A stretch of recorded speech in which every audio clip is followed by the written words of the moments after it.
Let's say our fish swam and came to the point after which it got to swim back. At this point we need to turn its head to other side.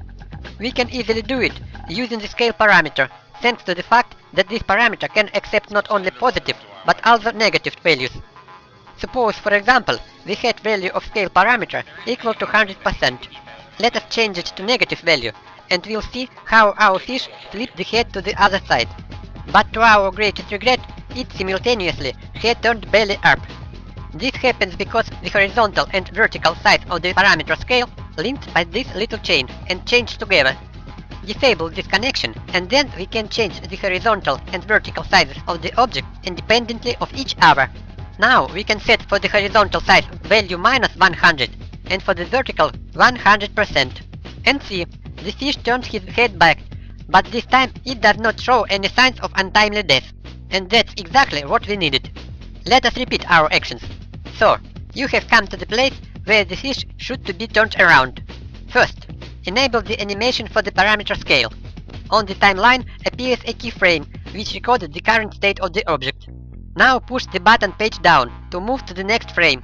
Turn off the connection between the horizontal and vertical size to be able to change them independently, and give the horizontal size the negative value. For example, if you had the dimensions of 30 by 30%, that now has to be minus 30 to 30. That's all. Our fish turned around. Flip through the keys page up and page down to see how graciously she is turning. Now sail on. Our fish swam and reached the wall of the aquarium, where she again has to be turned around. Animation for the scale we already enabled, so there is no need to touch anything. We just need to add a keyframe to fix the current state of the fish. To work with the keyframes, we have these little arrows with diamonds between them, to the left of each parameter, for which animation is switched on. By clicking on the arrows, you leap to the next or previous keyframe. If there is no keyframe, you can create it by simply clicking on diamond between the arrows, or delete it if it already is there. And so, create a keyframe for the scale, clicking between the arrows.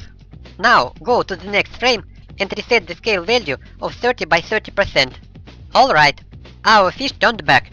We taught her remarkably turn around, but she does it too quickly, just in one frame.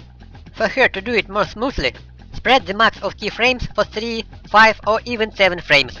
But do not choose even values, or in the middle of the turn, fish will disappear altogether. And another little trick. If during the movement of the fish you'll be slightly altering its horizontal dimension, that it becomes somewhat shorter and longer, it will appear as if fish wags its tail and really swims. Pay attention to an important point. If you work long and hard setting keyframes and then accidentally turn the animation off by clicking on the stopwatch, all your keyframes will be lost. And even if you turn the animation on, keyframes you had created will not reappear. But don't worry, you do not have to redo all the work. In this case, you'll be saved by the magic key combination for undo of previous action, Ctrl Z. Press it, and all keyframes appears again on their places. And do not forget about these wonderful keys.